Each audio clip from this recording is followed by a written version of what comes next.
আইসিসির নতুন সঙ্গীতে নেই বাংলাদেশ, ভারতকেই বেশি দেখালো আইসিসি। এতে বলা বাহুল্য ভারতের দখলে আইসিসির নতুন সঙ্গীত।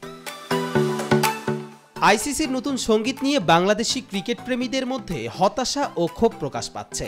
3 মিনিট 1 সেকেন্ডের এই ভিডিওতে ভারতের আধিপত্য বেশ স্পষ্ট, যেখানে বাংলাদেশের কোনো উপস্থিতি নেই।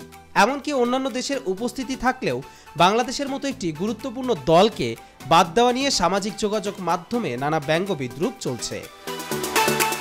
নেটিজেনরা এই বিষয়টিকে নিয়ে নানা রসিকতা করছেন। কেউ মন্তব্য করছেন এটি ভারতীয় ক্রিকেট কাউন্সিল মনে হচ্ছে, আবার কেউ বলছেন গানের সম্পাদক নিশ্চয়ই ভারতীয়।